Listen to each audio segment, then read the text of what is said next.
పరమత దూషణ పరధర్మ దూషణ అక్కర్లేదు. బట్ మన ధర్మ రక్షణ మన ధర్మం పట్ల అభిమానం లేకపోతే సర్వనాశనం జరుగుతుంది.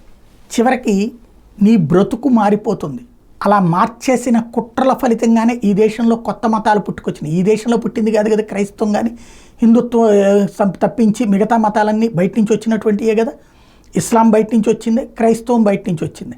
కాబట్టి ఇక్కడ ధర్మంని పాటించేటటువంటి సందర్భంలో ఎన్నో అవరోధాలు మన పూర్వీకులు ఎదుర్కొన్నారు, హింసలకు గురయ్యారు. మనలో వాళ్ళే ఇప్పుడు ఇవాళ ఉన్నటువంటి క్రిస్టియన్స్, ఇవాళ ఉన్న ముస్లిమ్స్ మన తాత ముత్తాతల నాడు మత మార్పిడిలు గురైనటువంటి వాళ్ళే. ఇదంతా ఇప్పుడు ఎందుకు చెప్తున్నా అంటే నిజాన్ని నిర్భయంగా మాట్లాడకపోతే ప్రమాదం.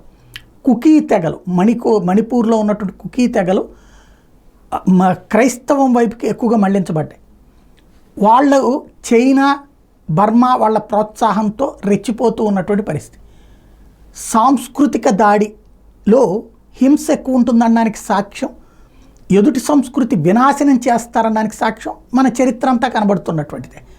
కాశ్మీర్ దానికి ప్రత్యక్ష ఉదాహరణ, అక్కడ ఉన్న హిందువుల ఊచకోత ప్రత్యక్ష ఉదాహరణ, పాకిస్తాన్లోని హిందువుల ఊచకోత ప్రత్యక్ష ఉదాహరణ. ఇప్పుడు ఇక్కడ ఏం జరుగుతున్నదంటే తాజాగా వీడియోలు ప్రొజెక్ట్ చేస్తున్నారు. వాళ్ళే తుపాకులు పట్టుకుని ఆవులు, అక్కడ మణిపూర్లో మైతీ తెగలు ఆవుల్ని పూజించడమే కాదు ఆవుల్ని పెంచుకుంటారు.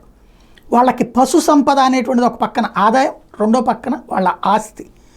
ఆ ఆవుల్ని కాల్చేస్తున్నారు. ఇళ్ల బయట ఉన్నటువంటి ఆవుల్ని తుపాకులతో కాల్చి చంపేస్తున్నారు. ఆ విజువల్స్ని తీసుకొచ్చి ప్రపంచానికి చూపెడుతున్నారు, ఇట్లాగా మేము చేస్తున్నామని. మిగతా వాళ్ళని ప్రోత్సహిస్తున్నారు. ఇది ప్రస్తుతం మణిపూర్లో సరికొత్త సాంస్కృతిక పరమైనటువంటి దాడి.